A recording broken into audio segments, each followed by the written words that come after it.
അച്ഛനും അമ്മയും വന്നില്ലേ? ആ, അവര് വരുന്നുണ്ട്.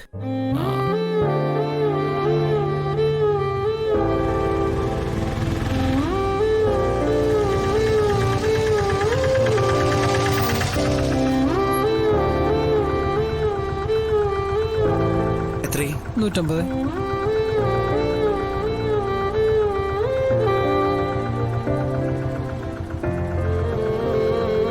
അച്ഛാ വാ.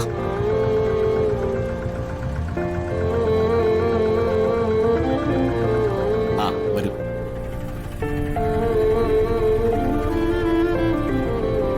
അച്ഛാ, ഇതാണ് സുബൈർക്ക. ഇത് ഞങ്ങളുടെ തറവാടാ. ബാപ്പ വെച്ച വീടാ. ബാപ്പയുടെയോ ഉമ്മയുടെയോ ഓർമ്മകൾ തങ്ങി നിൽക്കുന്ന ഈ വീട് പൊളിച്ചു കളയാൻ തോന്നിയില്ല. വിഷ്ണു വിളിച്ചു പറഞ്ഞതിന് ശേഷമാ പണിക്കാരെ നിർത്തിയതും ക്ലീൻ ആക്കാൻ പറഞ്ഞതും. അതുകൊണ്ട് അല്പസ്വല്പ പോരായ്മകളൊക്കെ ഉണ്ടാവും.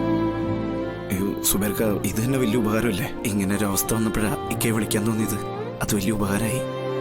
കേറിക്കിടക്കാൻ ഒരു വീടില്ലാതാകുന്നതിന്റെ വേദനയൊക്കെ എനിക്കും മനസ്സിലാവും. ഇതൊക്കെ പടച്ചോന്റെ ഓരോ കളികളല്ലേ. ഈ വീട് ജപ്തി ചെയ്യാനായി കോടതി ഇന്ന് നോട്ടീസ് വരെ പതിച്ചതാ. അതിൽ നിന്ന് എന്നെ രക്ഷിക്കാൻ സഹായിച്ചത് വിഷ്ണുവിന്റെ അമ്മയാ, ഈ സത്യാമ്മ. എന്നെ ഓർക്കുന്നുണ്ടോന്ന് എനിക്കറിയില്ല. ജപ്തിയുടെ കാര്യം പറഞ്ഞപ്പോ മുന്നും പിന്നും നോക്കാതെ സത്യാമ്മ പണം തന്നതുകൊണ്ടാ എനിക്കിത് നഷ്ടപ്പെടാതെ നോക്കാൻ പറ്റിയത്. പടച്ചോന്റെ ഓരോ കളിയേ. ഇങ്ങനെ എനിക്കൊരു പ്രത്യുപകാരം ചെയ്യേണ്ടി വരുമെന്ന് ഒടേ തമ്പുരാൻ ചിലപ്പോ മുൻകൂട്ടി കണ്ടു കാണും. നന്മ ചെയ്യുന്നവന് തിരിച്ച് നന്മ ചെയ്യാൻ ഞാനൊരു വഴിയായെന്ന് മാത്രം. അതല്ലെങ്കിലും അങ്ങനെയാ. ഒരാപത്ത് വരുമ്പോ ഈശ്വരന്റെ രൂപത്തിൽ ആരെങ്കിലുമൊക്കെ വരും, ഒരു കൈത്താങ്ങായിട്ട്. അത് പ്രതിഫലം ആഗ്രഹിച്ച് ചെയ്യുന്നതല്ലെങ്കിലും പിന്നീട് അത് 100 ഇരട്ടിയായി തിരിച്ചു കിട്ടും. ഞങ്ങൾക്ക് നിങ്ങളാരാണെന്നറിയില്ല, പക്ഷേ നിങ്ങൾ ഞങ്ങൾക്ക് മുമ്പിൽ നിൽക്കുന്നതേ ഇപ്പോൾ നിങ്ങൾ പറഞ്ഞ ആ പടച്ചവന്റെ സ്ഥാനത്താ. എല്ലാം കൈവിട്ടവന് ഈശ്വരൻ നൽകുന്ന ഒരു കച്ചിത്തുരുമ്പ്. അച്ഛാ, ഞാൻ ഇക്കയുടെ ലോറിയിലാ. എനിക്ക് കുറച്ച് ലോറിയുണ്ട്. കുറെ അധികം ആളുകൾക്ക് ജോലിയും കൊടുക്കുന്നുണ്ട്. എല്ലാം തകർന്നു നിന്ന സമയത്ത് രക്ഷപ്പെടാനായി എടുത്ത ലോറിക്കുള്ള അഡ്വാൻസ് തുക തന്നതും ഈ സത്യാമ്മ തന്നെയാ.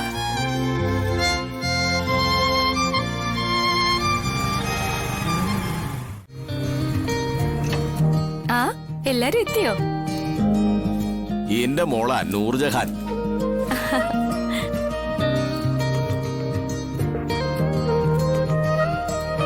എന്നേക്കാൾ വലിയ സഹായിയാ. ഈ ചെടികളൊക്കെ ഇവളൊരുക്കിയതാ. നിങ്ങൾക്കിവിടെ ഇവള് വലിയ സഹായമായിരിക്കും. നൂറേ എന്നൊന്ന് വിളിച്ചാ മതി. എന്ത് കാര്യമുണ്ടായാലും 100-100 ഇവൾ ഓടിയെത്തും. എനിക്കറിയാം ബാപ്പച്ചി ഇവിടെ നിന്ന് കത്തിച്ചു കൊല്ലുമെന്ന്. എന്നാ നീ പൊയ്ക്കോ. ഇവിടുത്തെ കാര്യങ്ങളൊക്കെ ഇനി 100 നോക്കിക്കോളാം. എന്നാ പിന്നെ ഞാൻ ഇറങ്ങട്ടെ.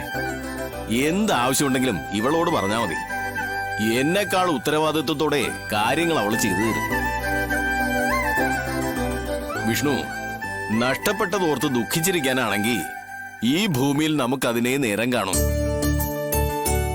എന്നാ തിരിച്ചു പിടിക്കാമെന്ന ആത്മവിശ്വാസം മനസ്സിലുണ്ടെങ്കിൽ ഈ നഷ്ടങ്ങളെല്ലാം നമുക്ക് നേട്ടങ്ങളാക്കി മാറ്റാൻ കഴിയും. അതിന് ഏറ്റവും വലിയ ഉദാഹരണം ഈ ഞാൻ തന്നെയാ. വരട്ടെ, എല്ലാം ശരിയാവും. ഇല്ലെങ്കിൽ നമുക്ക് ശരിയാക്കാമടോ.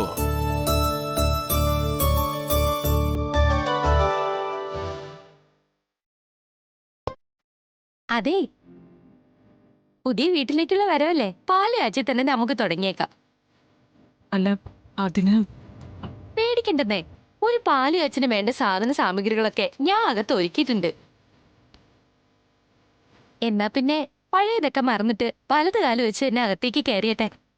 ഇനി ഓർക്കേണ്ടതെല്ലാം പുതിയ കാര്യങ്ങളായിരിക്കണം. ഇനി ഇവിടെ തുടങ്ങുന്നത് ഒരു പുതിയ ജീവിത. ഐശ്വര്യമായിട്ട് കയറി ബാ.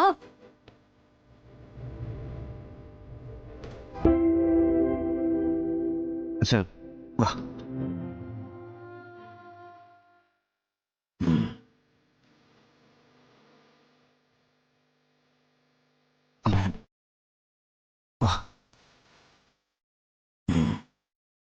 വാ. വാ.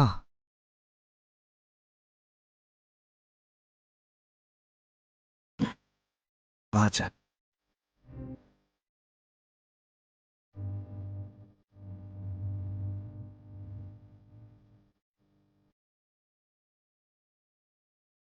അന്തസ്സുള്ള ഏത് ജോലി എടുക്കാം. അവൻ പോകുന്നതേ പിടിച്ചു പറിക്കാനും ഗുണ്ടാ പണിക്കൊന്നുമല്ലല്ലോ. അത് വെച്ച് നോക്കുമ്പോഴേ ഇതത്ര മോശപ്പെട്ട ജോലിയൊന്നുമല്ല. അമ്മേ, അമ്മയുടെ മകൻ ഇതുവരെ ഒരു ജോലിക്കായിട്ടേ നമ്മൾ സഹായിച്ച പലരെയും പോയിട്ട് കണ്ടു. മനസ്സിലായോ? എവിടെ പോയാലും എന്നെ പോലെ ഒരാളെ സഹായിക്കാൻ അവർ തയ്യാറല്ല. അവിടെയാണ് ഞാൻ ഈ സുബൈർക്കയുടെ വില മനസ്സിലാക്കിയത്.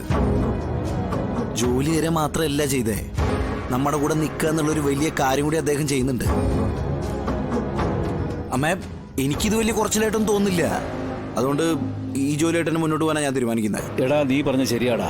നിന്റെ തീരുമാനവും നല്ലത് തന്നെ. ദേ, ഭാമ പറയുന്ന നീ കാര്യമാക്കണ്ട. എടാ, നിന്റെ പഠിപ്പ് വെച്ച് മറ്റൊരു ജോലി നോക്കി പോകുന്നതിനേക്കാൾ നല്ലതേ ഇത് തന്നെയാടാ.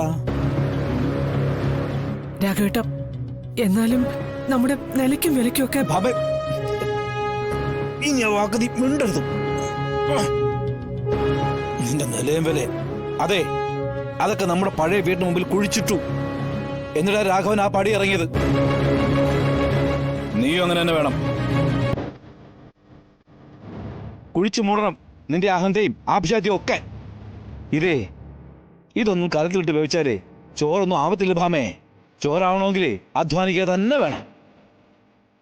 ഡാ, നീ നിന്റെ ജോലിക്ക് പോയിട്ട് വാടാ. ഇനി നമ്മൾ ജീവിക്കാൻ പോകുന്നതേ നീ കൊണ്ടിരുന്ന കാശുകൊണ്ടാ. അഭിമാനത്തോടെ നമുക്ക് ആ ഭക്ഷണം കഴിക്കാം.